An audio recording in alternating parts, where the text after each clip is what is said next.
Alors, nous avons le Haki des rois et la clé pour combattre les démons du GM.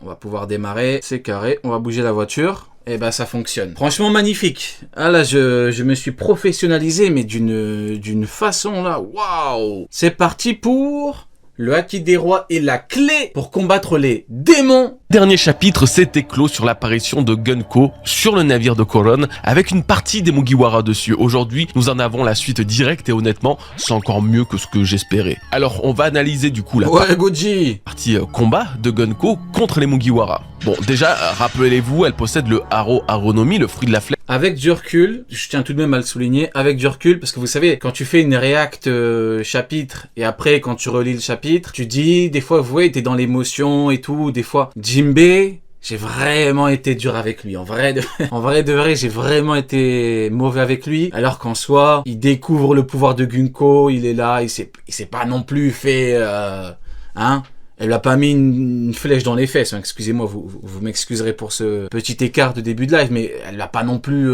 fait tourner au-dessus d'une flèche, quoi. Donc en vrai, ça va. Tout dépendra du prochain chapitre. Si au prochain chapitre, il est incapable de faire quoi que ce soit, ouais, dans ce cas-là, va vraiment falloir en parler. Flèche, si on peut bêtement penser que ce fruit n'a que des options offensives en tirant ou générant des flèches pour percer ses ennemis, eh ben, ça a pas l'air d'être ça. Pas du tout même. On l'avait déjà vu face à Loki. Il a eu le traitement qu'il mérite. Mais aujourd'hui, face aux Mugiwara, Gunko est carrément capable de tout guider avec son fruit. Elle peut guider les personnes comme elle le fait avec les enfants géants endormis. Ah, il est fort, Oda. Il lui donne un fruit, des flèches. À la base, tu dis, bon, fruit des flèches, est-ce que c'est pour un perso qui a une telle importance? Et ben finalement, le fruit, il est archi polyvalent. Mais elle est surtout capable de guider les attaques. C'est ça le pire. Hein. C'est ça le pire. Hein. Je l'ai dit pendant ma react. Tu la fous à Marineford. Akainu, il fait son Daifunka, là, sa technique, son gros point, là. Elle le renvoie. Elle extermine toute la marine, là. Ils viennent vers elle pour les... C'est chaud. Hein. À Gunko, c'est chaud. C'est chaud de ouf. Avec la régène... tourner contre ses adversaires. C'est très compliqué. Hein. En quelques mots, son fruit du démon la rend quasiment intouchable sur le papier. Je dis bien sur le papier, hein, parce que en vrai de vrai, la pratique n'est jamais pareille. Dans One Piece, et le haki de l'armement pourrait briser les flèches et bandages de Gunko, ou le haki de l'observation pourrait permettre d'anticiper les directions voulues par la chevalier divin. Mais bon, ça reste quand même un pouvoir à la fois terrifiant offensivement et défensivement. On a bien vu les dégâts qu'elle a pu faire à Loki et au reste des géants. Et puis au-delà de ça, elle semble avoir réveillé son pouvoir comme on peut le découvrir au chapitre 1137. En plus d'augmenter sa taille en agrandissant ses bottes avec des bandages, elle fait jaillir... Elle est arrivée à 4 contre 1, elle leur a mis que des claques, Jinbei l'a fait dans son froc, non c'est terrible. Des flèches du sol avec un effet de flamme noire semblable à celui de l'invocation. Non, abuse, rien à dire. Après Gunko, sans fruit, elle sert à quoi? Abuse, c'est comme si je te dis Mihawk sans épée, il sert à quoi? Bah non frérot. Bon déjà qu'avec son épée... il sert pas à grand chose, hein, se dit en passant, fin de l'aparté, mais tu peux pas lui enlever son fruit, pas non plus exagérer, tu peux pas commencer à dire... du Gorosei. Donc ouais, vous l'aurez bien compris, elle a un pouvoir bien craqué encore. Mais c'est pas le seul problème chez Gunko, en plus de ça, elle va donner du fil à retordre à nos Mugiwara à cause de sa régénération. Dis donc, je ne savais pas que Usopp pouvait faire autant de dégâts à quelqu'un, hein. Non parce que là, en attaquant Gunko, il lui a quand même arraché la moitié du corps, hein. C'est fou. Ce que je répète depuis tellement longtemps, je dis mais t'as des techniques, t'as des trucs pour faire mal, tente. Vous voyez, contre Page One, je sais pas, tente un move. Je vous jure que la boule qui a fait péter Gunko, tu fais une stratégie simple, t'envoies une technique sur les gros pieds puants de Page One. Il crie, il ouvre sa bouche, une boule dans la gueule, ça pète. Dégâts de ouf ou pas? Oui, mais il est con et nul. Où il est devenu... Il y a Ryu qui vient de rejoindre le live, il entend quoi? Il est con et nul. Bon, ça donne le ton du live. Vraiment puissant. Ou alors c'est juste parce que Gunko a le pouvoir de régénération et qu'il fallait bien le montrer à tout le monde, hein. Effectivement, Gunko peut se régénérer en cas de destruction, et ce, même si sa tête est touchée. Donc le niveau de leur régénération est vraiment exceptionnel, bien plus qu'on ne pouvait l'imaginer à l'origine. Et on va essayer de comprendre d'où ça vient et comment le contrer, mais voilà, il faut que je râle 2 minutes avant ça. J'en ai marre que seuls les personnages capables de se régénérer soit vraiment sensible aux attaques des autres. Non mais attendez, Usopp dans One Piece il a tiré 8500 billes au moins depuis le début et il a jamais ne serait-ce que percé la peau de quelqu'un, même pendant une explosion. Et là vous allez me faire croire que comme par magie, il arrive à arracher la moitié d'un chevalier divin? Non mais c'est exactement comme Saturne sur Egghead, le mec à chaque fois qu'il se prenait un pain de Luffy, il est... Moi c'est la régène qui me perturbe, Je pense qu'elle est liée au cercle. Ouais. Ouais, ou alors un pacte, hein. C'est le pacte avec Im et le diable, hein. Mais ce qui est terrifiant, c'est que si on part du principe que Im a la régène en plus d'un très très haut niveau qu'on peut éventuellement lui donner, là c'est terrifiant. Là pour le coup, il faut vite qu'Oda nous dise comment faire. Parce qu'en fait, là, on est dans la même problématique avec King en Lunaria, sur Onigashima. Sauf que c'est comme si on avait eu un arc et demi. C'est comme si un arc et demi après la révélation des Lunaria, on savait pas comment percer King. Zoro, pendant le combat, il l'a fait contre King. On a découvert comment. Mais t'imagines, un arc et demi après. Et c'est des arcs d'OP, c'est des arcs longs. Donc ouais, c'est chaud. Et t'es troué de partout, gros, c'est pas possible. Alors on peut le justifier. Après, en soi, maintenant que j'y pense, Marco, à Marineford, si on s'arrête à Marineford, tu te dis, bah il faut du Great Marin parce que sinon le mec, tu peux pas il se régénère à volonté, mais en fait non. Contre King et Queen, bah on voit qu'il a une limite de régène. Donc tu comprends que, et c'est arrivé longtemps après Onigashima, c'est des années après Marineford, hein. Donc mine de rien, Oda il est dans une continuité, il a déjà fait, hein. De plein de manières différentes, comme par exemple, eh bien, Koda veut prouver que ces personnages si confiants dans leur régénération ne se protègent pas suffisamment avec du haki de l'armement et se voient être du coup plus fragiles. Mais putain quand même, ça fait 25 ans que les Mugiwara se font percer, trouer et couper dans tous les sens sans jamais avoir une seule cicatrice, et là, une bille qui explose, ça fait l'effet d'une bombe. Après ça va, hein. Zoro, moi je l'ai vu découper Rob Lucci, il a quadrillé, hein. Ah, il a quadrillé son corps, hein. C'était chaud. Atomique. Voilà, c'était tout. Un micro de coup de gueule, alors qu'en vrai, je trouve ça quand même impressionnant de voir des personnages littéralement immortels. Et justement, parlons-en de l'immortel. Après moi je pense qu'Oda il choisit les moments pour que ce soit impactant. Prends un manga où les mecs ils se font percer toutes les 2 pages, bon après il n'y a plus d'impact. Mais tu prends Barbe Blanche, t'es choqué, tu vois Ace, t'es choqué, tu vois Lucci. Vous vous rappelez Lucci, comment c'était choquant quand il a moucheté, technique moucheté à Egghead? Bah c'était choquant pourquoi? Parce que ça fait longtemps qu'on n'a pas vu un mec se faire autant découper. Mortalité. Moi, je comprends la façon de faire d'Oda. Et les chevaliers divins. Je n'aurais pas cru qu'ils la possèdent eux aussi. En tout cas, j'aurais pas misé gros dessus puisque ce pouvoir semblait davantage aller au Gorosei, la garde rapprochée d'Imu. Et Imu, vous le savez bien, c'est très très probablement l'origine même de cette immortalité chez les doyens et par extension chez les chevaliers divins. Mein Général Saint-Sommers, Mein Général Saint-Sony.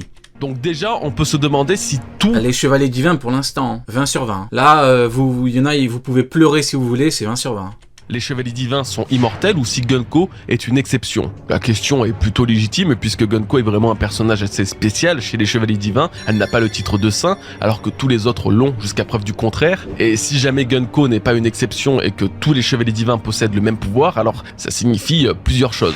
Déjà que le principe même d'immortalité n'est pas inné mais conféré et surtout qu'il existe un... Aucune cicatrice, Zoro, fini les tripalaires. Ouais, il y a Zoro et puis après il y a Luffy aussi qui avait sa fameuse cicatrice.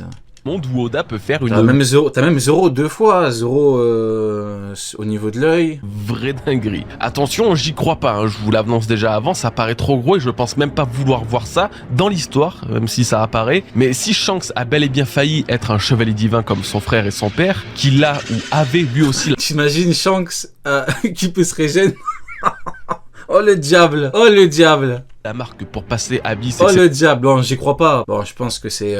il faut pas teaser avec Im, et le revers de la médaille, c'est que Im peut faire comme avec Saturne. Donc en fait, c'est ça, hein, c'est le principe d'impact. Hein. Tu donnes quelque chose en échange. Donc tu jures fidélité, en échange t'as la régène. Mais en jurant fidélité, t'as Im qui peut te retirer le pouvoir quand tu veux. Donc ça m'étonnerait pour Shanks. Donc je n'y crois pas, mais bon... Si, là, dans un monde imaginaire, le diable, etc., il a peut-être aussi le pouvoir de se régénérer. Vous allez me dire que non, what the fuck, impossible, il lui manque bien un bras, il a pas repoussé. Eh ben oui, justement, totalement. Peut-être car il n'a jamais utilisé son pouvoir pour le faire repousser. Voilà, en voulant tellement rejeter... Il peut régénérer son bras, mais il l'a pas fait. Le sang de dragon céleste qui coule en lui...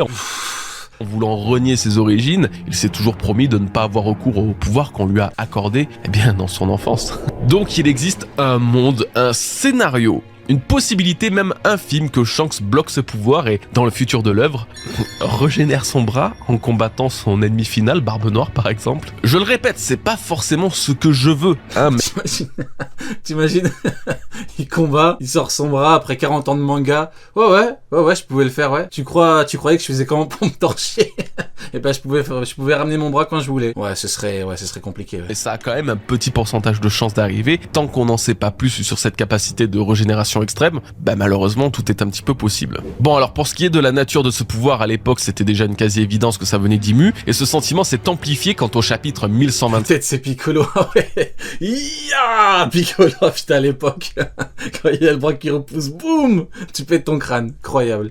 5. Imu a été la seule capable de tuer Saturne à distance en aspirant son âme, son corps Ouais, et donc, c'est ça le problème. du coup, bien sa vie. Comme si tout simplement Imu lui avait repris ce qu'elle lui avait donné, une immortalité. Que ça s'étende aux chevaliers divins signifie alors que eux aussi connaissent Imu. Ça donne Frix, tu dis un truc intéressant. Tu dis, si Shanks est sous pacte, Im pourrait le tuer comme Saturne. En fait, je pense, Im ne peut pas tuer à distance ceux qui ont pactisé. Je pense qu'elle retire simplement l'immortalité. Saturne qui devait... c'est pour ça qu'on l'avait en squelette. Saturne qui devait avoir, je sais pas, moi, peut-être 300 ans, 400 ans, ben il est revenu à sa forme initiale, entre guillemets, s'il n'avait pas été immortel. Je pense que c'est ça. Et vu que Shanks, bah, il a officiellement 39 ans, tu vois. Donc je pense que c'est ça. Après, si le pacte, ça va au... Im peut te tuer, est-ce que ça vaut le coup de pactiser? Bon. Expliquant pourquoi Garling a été choisi pour remplacer Saturne et pourquoi Mais il n'a pas semblé être... Maintenant que j'y pense, attendez, il y a un problème dans le truc. Garling, mais Garling, il a vieilli. Garling, il était chevalier divin. Il a vieilli, donc il était pas immortel. Ah ouais, maintenant que j'y pense, comment ça se fait? Comment Garling, il a pu vieillir? Alors qu'en principe, quand tu te régènes, c'est quand t'es chevalier divin, tu te régènes, donc... t'es immortel. Donc il y a que le Gorosei qui serait immortel et les autres auraient que la régène. Il vient juste de pactiser. Non,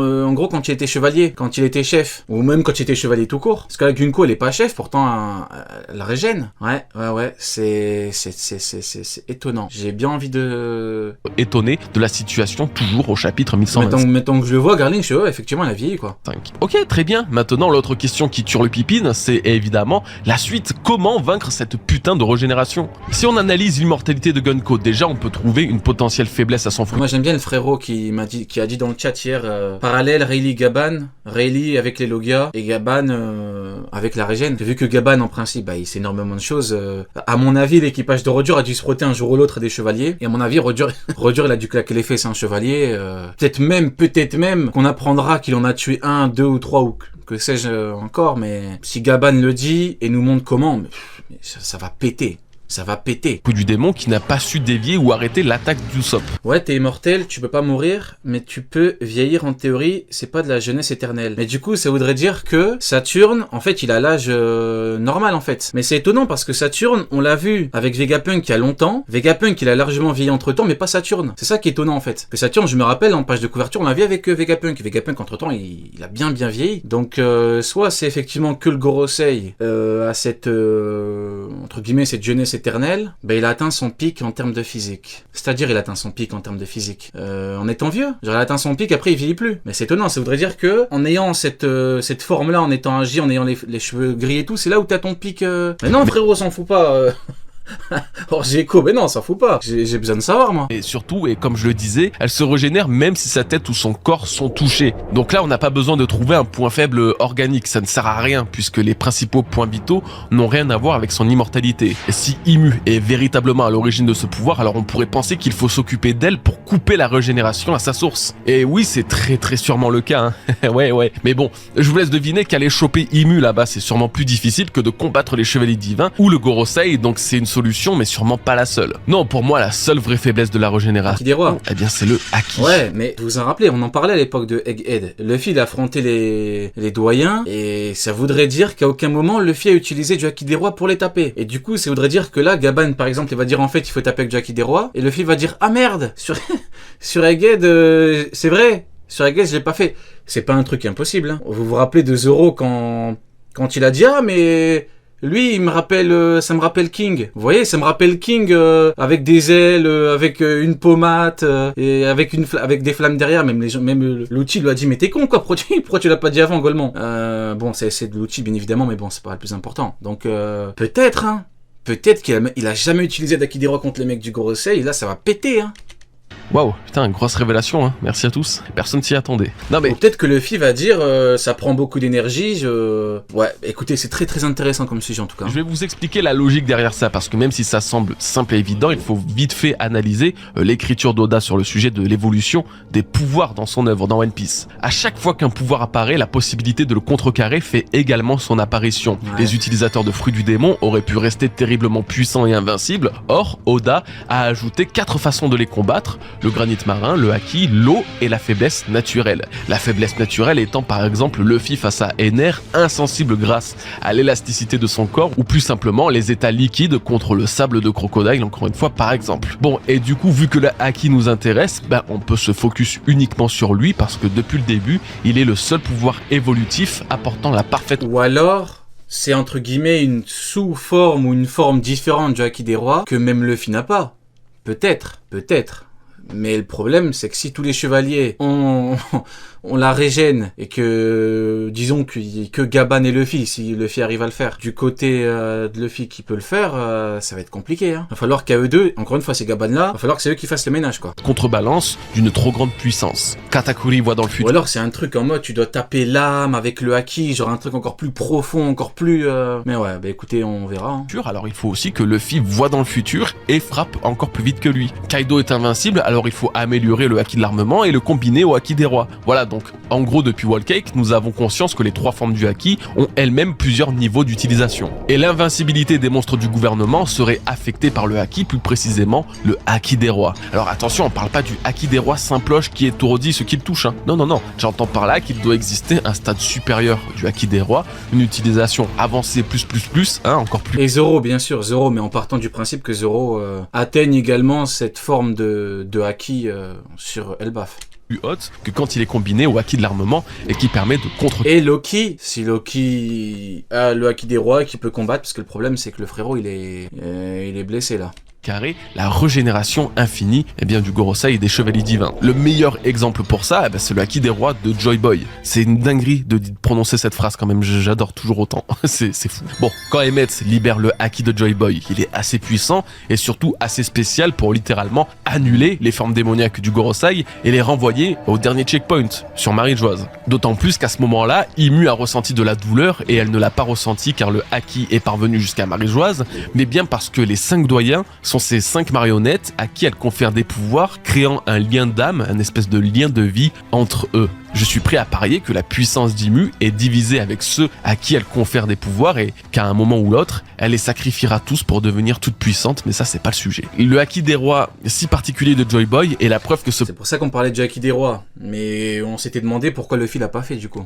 pouvoir peut annuler les aptitudes spéciales du Gorosei, alors pourquoi pas leur régénération. Mais surtout, si vous n'êtes pas encore convaincu, alors posez-vous une autre question: quel autre pouvoir que le haki des rois pour surmonter... Juste pour ça, Sanji est obligé de l'avoir. Si vraiment le haki des rois permet d'affronter ce genre d'ennemi, que ouais, ça ferait tâche pour Sanji, c'est vrai, ça c'est sûr. Hein. Si Zoro en est capable et pas Sanji, ce serait compliqué quoi. Ouais. Cette régénération, perso, je vois vraiment pas. Après, ça voudrait aussi dire qu'un amiral serait incapable de battre ne serait-ce qu'un chevalier. Et oui, ça il faut y penser. S'il y a qu'avec le haki des rois qu'on peut, Kizaru, Fujitora, Ramaki, Akainu, du côté de la marine,